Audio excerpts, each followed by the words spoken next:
आदर्श के जो डिपॉजिटर्स हैं उनके लिए यहाँ पर पुकारा है। पिछले 3 साल से हमारी ये लड़ाई जारी है।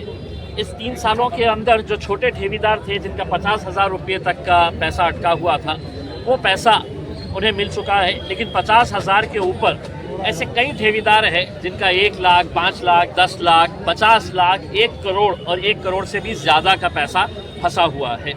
तो हम सरकार से यही अनुरोध कर रहे हैं कि आप जल्द से जल्द इनका पैसा कैसे दे सकते हैं। हमने इस तमाम ठेवीदारों को जो छोटे छोटे गाँव से आने वाले, आप इनको देखेंगे तो मेजॉरिटी जो है वो 70 साल से ऊपर के ठेवीदार हैं।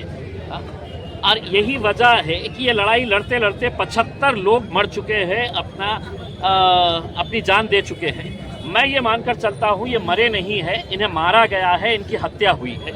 और इस हत्या के दोषी जो है वो सरकार में बैठे हुए लोग हैं, उनके ऊपर हत्या का मामला दर्ज होना चाहिए।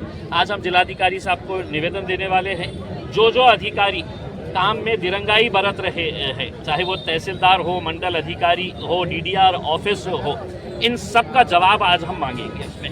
वरना ये आंदोलन किस दिशा के अंदर जाएगा आप इसका अंदाज़ा भी नहीं लगा सकते हैं, क्योंकि ये लोग वैसे ही मर चुके हैं। अब इन्हें और कितना मारेंगे? अगर सही तरीके से, सीधे तरीके से ये नहीं मानेंगे तो ये आंदोलन की दिशा हम किस लेवल के ऊपर लेके जाएंगे, शायद सरकार को, प्रशासन को इसका अंदाज़ा भी नहीं है। सर, उनके थाली बजाओ आंदोलन। थाली हमने सबसे कहा था कि थाली चमचा लेकर आओ। उसकी वजह यह है कि जब कोई गहरी नींद में सो रहा है तो उसको सिर्फ हिलाने से नहीं हिलता है, उसके कान के ऊपर है तो आवाज़ बजनी चाहिए। तो वो आवाज़ बजाने के लिए यहाँ पर जितनी भी महिलाएं, पुरुष यहाँ पर आए हैं, सब अपने थाली चमचा लेकर आए हैं। और उसका मकसद यही है कि सोती हुई सरकार, सोते हुए प्रशासन को जगाना है। सर, प्रॉपर्टी बिकने में क्यों देरी हो रही है, क्यों बेचे नहीं जा रहा है, क्या प्रॉब्लम आ रहा है? देखिए, सारी बेईमानी नीचे से ऊपर तक भरी हुई है। वो लोगों को लगा कि हम इनका पैसा खा लेंगे, इनके तरफ से लड़ने वाला कौन है करके, उसमें कितना लड़ेंगे, इनकी कितनी हिम्मत है, ताकत है करके बड़े बड़े अधिकारियों के सामने जाने की। उसमें तो ये कहीं ना कहीं से कोशिश कर रहे हैं कि बड़ी बड़ी जो प्रॉपर्टीज़ है उसका ऑक्शन ना हो। और जब तक ये प्रॉपर्टीज़ का ऑक्शन नहीं होगा तो इनका पैसा वापस मिलेगा नहीं है। इसमें वो प्रोसेस क्यों कंप्लीट नहीं किया जा रहा है, ये सवाल हम सरकार से पूछने के लिए। ये कब तक चलेगा आंदोलन? देखिए, अभी जाएंगे जिलाधिकारी के पास जाएंगे। अगर वो उठ गए होंगे नींद से, पूरे अधिकारी आ गए होंगे नींद से उठ के, तो फिर जाएंगे, उनके साथ चर्चा करेंगे और फिर आएंगे। सर, अगर आज निवेदन देते हैं और उसमें सुनवाई नहीं होती तो आगे आपका क्या रहेगा प्रोटेक्शन? सुनवाई तो होंगी साहब। आप जनता की ताकत क्या होती है उसका अंदाज़ा नहीं है शायद आप। सर, पिछले हफ्ते में 6 सांसद उभा के चलिए साहब, ये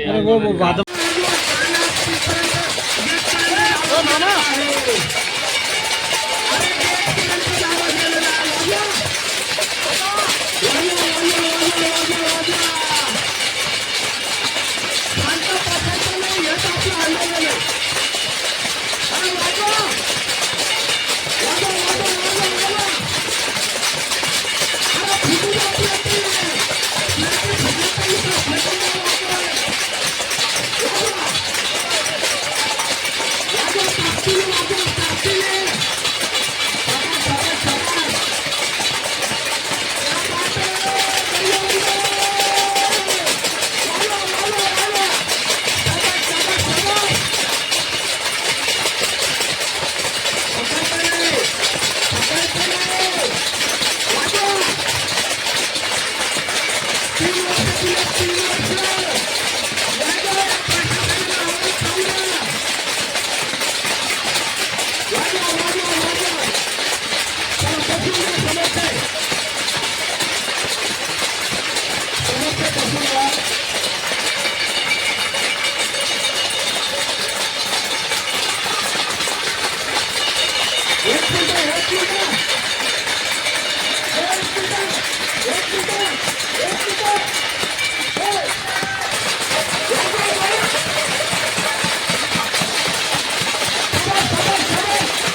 Wow.